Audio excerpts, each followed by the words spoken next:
जब हादसा हुआ था, हादसे से पहले तो सब खुश थे। जब से पापा चले गए उसके बाद सब खराब हो गया। ये देखा कि मौत आ जाए। अगर दोबारा दंगा हो गया फिर तो हम वहीं फंस जाएंगे।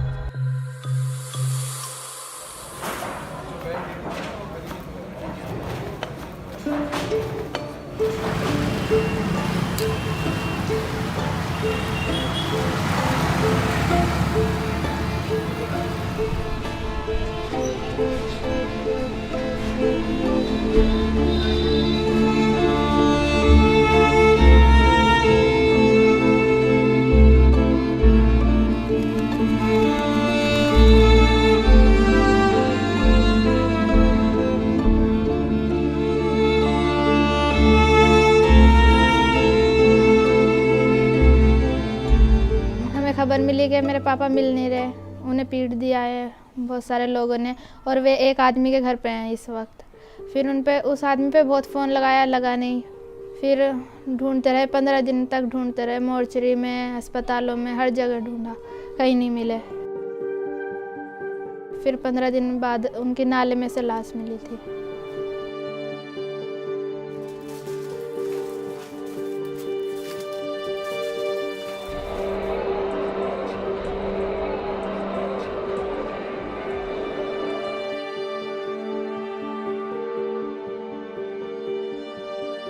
परिवार में हम 5 बहन भाई हैं और मम्मी पापा थे।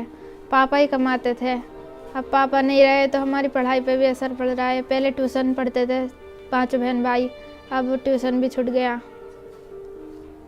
और खर्चा भी सोच समझ के करना पड़ रहा है।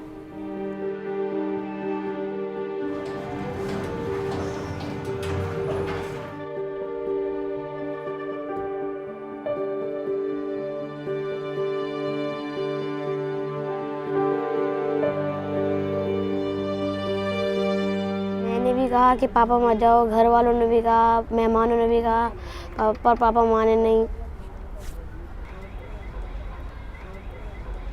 जब पता चला पापा ख़त्म हो गए हैं, हम खाना खा रहे थे उस टाइम, जब पापा पता चला तो हमने खाना छोड़कर सब रोने लगे, चिल्लाने लगे कि भैया ख़त्म हो गए, पापा ख़त्म हो गए। और हमने 2-2.5 दिन तक खाना नहीं खाया।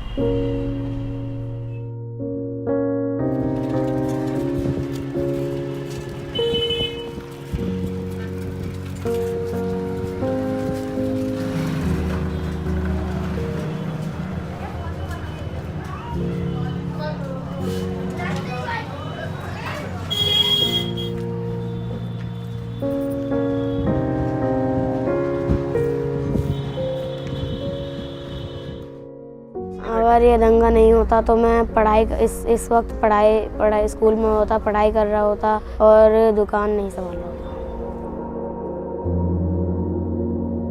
अगर ये दंगा नहीं होता मेरे पापा नहीं जानते।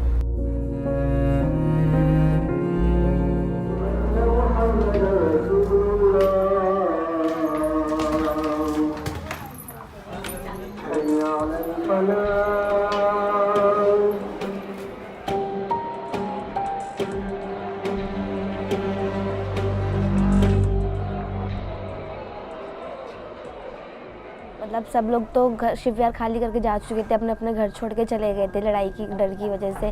तो फिर रात को लड़ाई बहुत बढ़ गई थी, तो पापा ने कहा कि अब तो मतलब यहाँ पे रहना भी सेफ़ नहीं है।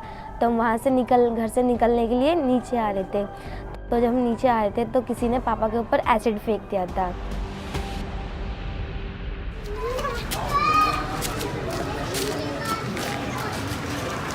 जितनी भी दुकान से पैसे होते थे उसी से पापा हमारी फ़ीस पे करते थे, मेरी भी, इसकी भी और बड़े वाले भाई की भी। और अब ना वो दुकान है और ना अब इतना बिजनेस है कि पापा हमारी फ़ीस या फिर इनकी या भाई की किसी की भी पढ़ाई की फ़ीस पे कर पाए, क्योंकि पापा भी इस काबिल है ही नहीं। अब उनकी एसिड डल गया तो अब वो ना कुछ काम कर सकते ना कुछ। चिड़िया पेड़ पर बैठती है, लड़का पेड़ पढ़ रहा है, पेड़ बहुत ऊंचा है, घड़ा पानी से भर रहा है।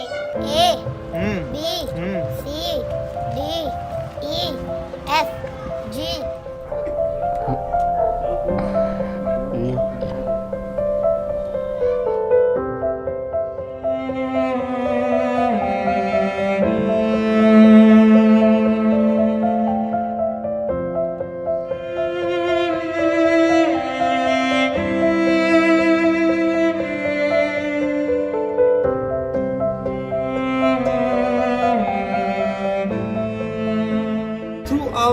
initiative called Shagid, we have enrolled 172 of such kids in our schools.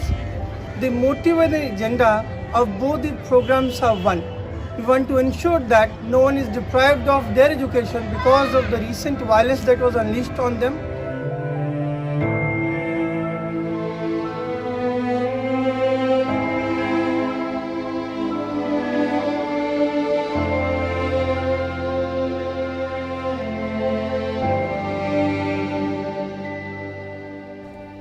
These children, they may move ahead in their lives, but the memories of the riots are still going to be very strong in their minds for a long period of time.